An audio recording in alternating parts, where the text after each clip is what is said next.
Hello dear friends, I am Harshpreet Kaur Dhiman and today I will be telling you that how you can improve your writing skills. Firstly, thank you so much for 1000 subscribers. और आज हम सीखेंगे कि कैसे हम अपने answer को बहुत अच्छी तरीके से रिप्रेजेंट कर सकते हैं। तो मैंने 2 क्वेश्चंस लिए हैं, उन्हें उनका एग्जाम्पल देख के आपको बिल्कुल अच्छी तरीके से क्लियर होगा कि what I use to do when I was in your class in class 11th and class 12th। तो अभी के लिए जो है, अगर आप 11th क्लास से प्रैक्टिस करते जाएंगे ऐसे आंसर्स लिखने की, तो you will be a master in writing good answers in class 12th। तो सबसे पहली बात तो है कि आपको बहुत अच्छी खासी नॉलेज होनी चाहिए that what is all about, कि कौन सा क्वेश्चन कहाँ से आया है उठकर और उसके अंदर हमें क्या क्या लिखना है। सबसे फर्स्ट चीज है नॉलेज इज मस्ट, आपको सारे चैप्टर्स आने चाहिए। तो अब हम सबसे फर्स्ट क्वेश्चन उठा रहे हैं from the chapter 2 of your book history class 11th। तो that is Mesopotamian reverse were of immense importance, elaborate. अब हमने ये जो टॉपिक है वो हमने पढ़ा था इस टॉपिक के अंदर, जो कि था Mesopotamia and it's geography, right. That was the part 1 of chapter 2। तो अब हम देखेंगे कि कैसे हम लिख सकते हैं कि रिवर्स की क्या इंपॉर्टेंस थी। तो देखो, ये एक स्टेटमेंट वाला क्वेश्चन है। स्टेटमेंट वाले क्वेश्चन के अंदर what you can do is, आपने क्वेश्चन पढ़ा कि हमें रिवर्स की इंपॉर्टेंस बतानी है। अब आपने क्या करना है, you can write yes Mesopotamian rivers that is. अब देखो, क्वेश्चन में बताया नहीं था कौन कौन सी रिवर्स हैं, but you know that is Euphrates in the west and Tigris in the east were rivers of immense importance। मतलब आपने क्या करा, आपने इंफॉर्मेशन को कंप्लीट कर दिया, फर्स्ट चीज। दूसरी चीज आपने क्या करा, जो स्टेटमेंट आपको गिवन थी आपने वही सेम स्टेटमेंट जो है उससे अपना क्वेश्चन जो है वो शुरू किया। ठीक है, दिस इज 3 मार्क्स क्वेश्चन। ठीक है, तो आपने उसके बाद लिखा the following reasons support the above statement. So कोई भी आंसर आए you have to write in points, पर एक एक्सेप्शन है, जब भी आता है question write a short note on this particular चीज। ठीक है, तब आपको पैराग्राफ में लिखना होता है। अगर आप पॉइंट्स में लिख के आ जाते हैं शॉर्ट नोट, तो आपके मार्क्स जो हैं वो डिडक्ट किए जाते हैं। So while you are writing short note then you have to write in paragraphs. पर हर एक question try to make points हमेशा बनाओ। ठीक है, तो फर्स्ट हमने बनाया प्रॉस्परस एग्रीकल्चर। हमने जो है हेडलाइन बना दी और हेडलाइन को जो है अंडरलाइन किया। अब जो आप देखोगे कि ये जो डेट्स होती हैं ये आपके क्वेश्चन का बहुत अच्छा खासा स्टैंडर्ड जो है वो इंक्रीज कर देती हैं। तो आपने डेट को जो है यहाँ पर लिख दिया ताकि टीचर का जो है बिल्कुल फोकस जाए कि yes you know the dates also, तो आपका अच्छा इंप्रेशन जो है पड़ता है। अब आपने उसके अंदर जो है एक्सप्लेनेशन लिखनी है बिल्कुल करेक्ट। ठीक है, इन सिंपल लैंग्वेज। वो है in the north east areas of Mesopotamia the tigris river support the agricultural development so earlier between 7000 to 6000 BCE। ठीक है, अब आपने जो है रिवर का नाम जो है वो इम्पोर्टेंट था, उसे भी अंडरलाइन कर दिया। उसके बाद सेकंड पॉइंट जो है communication routes provided by the Tigris, you can read it out.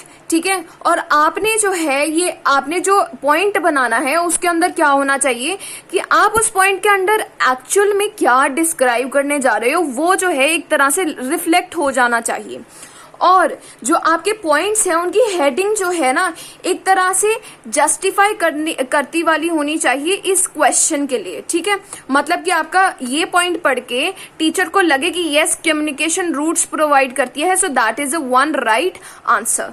ठीक है, उसके बाद आपने थर्ड पॉइंट बना दिया, 3 मार्क्स का क्वेश्चन था fertile silt to the south desert of Arabia. मतलब आपने कुछ इंपॉर्टेंट टर्म जो है वो यूज कर रखी हैं, इंपॉर्टेंट टर्म्स को नहीं छोड़ना। ठीक है, उसके बाद आपने लिखा है both reverse brought silt. Silt का मीनिंग लिख दिया हमने, हमें एक्स्ट्रा नॉलेज है फाइन मड। ठीक है, और फाइन मड को हमने अंडरलाइन कर दिया, फर्स्ट सिटीज को अंडरलाइन कर दिया, इंपॉर्टेंट टर्म्स को अंडरलाइन आप कर सकते हैं to make your question very representable. Okay, now I am giving you second example. आपका ये चैप्टर नंबर 3 से है. First and second century was full of peace, but third century was full of internal strain in the Roman Empire. Explain.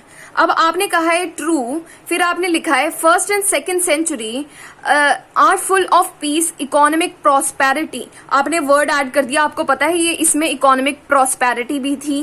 But third century was full of internal strain because. अब आपने जो है एक flow chart बना दिया इसके अंदर. देखो फ्लो चार्ट जो है बहुत क्लियर होना चाहिए, बहुत क्लीन होना चाहिए, ठीक है. और एक और बात, जब आपको आपकी अगर हैंडराइटिंग जो स्पीड है अगर वो कम है तो यू में इंक्रीज योर हैंडराइटिंग स्पीड, और या फिर आप जो एक्स्ट्रा वर्क है उसे ना करें. क्योंकि हम क्या करते हैं, ये जो हमने फ्लो चार्ट बनाया है ना, वो मेन हेडिंग देखो. फर्स्ट हेडिंग है एक्सपैंडिंग एग्रेसिव ससानियन डायनेस्टी. हमने जो है ये सेम चीज जो है यहाँ पर एक्सप्लेन कर रखी है. इन्वेजन ऑफ जर्मेनिक ट्राइब हमारा थर्ड पॉइंट है. तो आप जो है सेम चीजें लिख रहे हो यहाँ पे, मतलब आपने एक तरह से वो चीज रिपीट की है. अगर देखो ये जो है आपकी टीचर को इम्प्रेस कर सकता है ये पॉइंट, और आपको जो है अपनी राइटिंग स्पीड जरूर इंक्रीज करनी है, ठीक है. तो आप लिख रहे हो rapid successions in third century. There are rapid successions 25 emperors in 47 years. आपने अंडरलाइन कर दिया, ठीक है. और उसके बाद आपने अपना व्यू दे दिया कि this show an imbalance of the Roman empire. उसके बाद है rise of the Sasanian dynasty. आपको ईयर याद था, आपने ईयर लिख दिया. अब ईरानियन एम्पायर आपको पता है कि वो जो है एक राइवल थी, एक दुश्मन थी रोमन एम्पायर की. तो आपने क्या किया, आपने अपने क्वेश्चन के अंदर एक्स्ट्रा इंफॉर्मेशन भी डाली है जो कि इम्प्रेस करती है एक टीचर को that yes this student is very talented, कि इसे सब पता है. उसके बाद आपने थर्ड पॉइंट बनाया attack of the Germanic tribes. आपने उसके अंदर पूरा एक्सप्लेन किया कि कौन कौन से जर्मेनिक ट्राइब्स थे, तीनों बताए, ठीक है. और आपने उसका कंक्लूजन किया कि क्योंकि ये जर्मेनिक ट्राइब्स जो हैं अटैक कर रहे थे, इसकी वजह से जो है उन रोमन्स को छोड़ के जाना पड़ा, ठीक है. उसके बाद आपने फोर्थ, देखो अगर 3 मार्क्स क्वेश्चन है, अगर आप कर सकते हो तो 4 पॉइंट्स लिखो उसके अंदर, ठीक है. और एक्स्ट्रा इंफॉर्मेशन डाल दो. थर्ड सेंचुरी का मीनिंग बता दो कि फ्रॉम 201 टू 300 CE. तो ये सारी टेक्निक्स जो हैं वो आपको बोर्ड में हेल्प करेंगी. Now you will say this answer is very lengthy, ठीक है. लेंदी है, पर आपने क्या करना है, अपनी थ्योरी को बिल्कुल भी जो है कम नहीं करना कि because I am making this flow chart then I will write this in very short lines. क्योंकि कई टीचर्स को जो है ज्यादा थ्योरी पढ़ना ठीक लगता है, ठीक है. तो आप बैलेंस्ड रहो विद प्रैक्टिस. जो है ये फ्लो चार्ट्स को अपने आंसर में ऐड करना शुरू करो.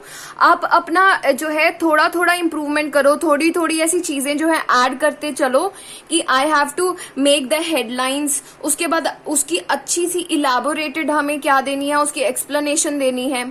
और जो बड़े क्वेश्चंस हैं 8 मार्क्स के क्वेश्चन हैं, उसके अंदर मैं कंक्लूजन भी जरूर लिखूं, ये कोशिश करो. तो आप धीरे धीरे जो है इन सारी हैबिट्स को अगर इवॉल्व करोगे तो आप बहुत अच्छी तरीके से अपने आंसर्स लिखेंगे and surely you will get very very good marks in your boards and you will be there with very nice marks. So thank you so much. I hope कि आपको ये सारी चीजें क्लियर हुई हों that I used to do all these things when I was in class 12th. So thank you so much.